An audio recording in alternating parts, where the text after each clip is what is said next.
एक सूत्र से बात हो रही थी, उन्होंने बताया कि पहले चरण के मतदान के बाद जो ग्राउंड रिपोर्ट आई है वो बीजेपी के लिए बेहद खतरनाक है, बेहद खराब प्रदर्शन की ओर अंकित कर रही है।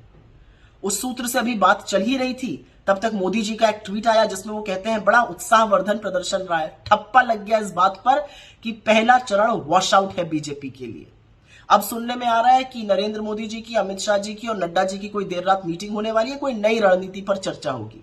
खैर, याद रहे आज 21 राज्यों की 102 सीटों पर मतदान हुआ और इंडिया गठबंधन बीजेपी से कहीं ज्यादा आगे है। तमिलनाडु, महाराष्ट्र, राजस्थान, बिहार, यहां की उत्तर प्रदेश तक में जबरदस्त प्रदर्शन हुआ है। कई बार जो हमारे आसपास होता है उसको हम ध्यान नहीं दे पाते हैं, लेकिन वो बदलते वक्त की दस्तक होती है।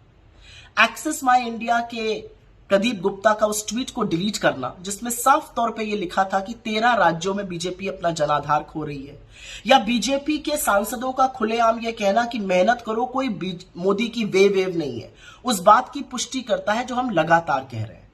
10 साल सत्ता में रहने के बाद मोदी जी आज भी कांग्रेस को कोसने के अलावा दूसरी कोई बात नहीं कर पा रहे। कोई ऐसी बड़ी उपलब्धि नहीं है जो गिनाए, कोई ऐसा काम नहीं किया जिस पर चर्चा करें, ना आगे की कोई रणनीति है। असल में तो इंटरव्यू से लेकर चुनावी रैली तक वो बेहद ऊर्जा विहीन, थके हुए और उबे हुए लग रहे हैं। कभी कभी तो उनको देखकर ऐसा लगता है कि उम्र का तकाजा हो, ऐसा लगता है कि जैसे किसी बूढ़े आदमी को जबरदस्ती ठेला जा रहा हो।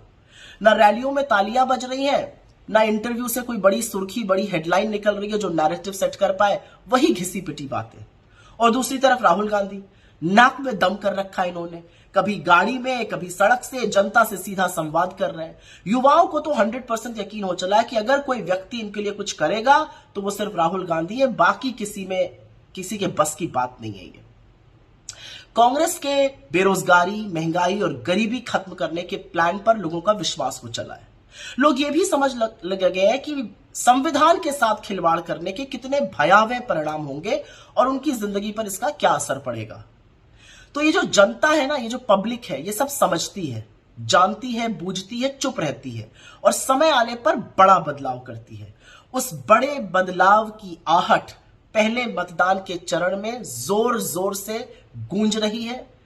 बीजेपी साउथ में साफ है, नॉर्थ में हाफ है और यही भारतीय जनता पार्टी का ग्राफ है।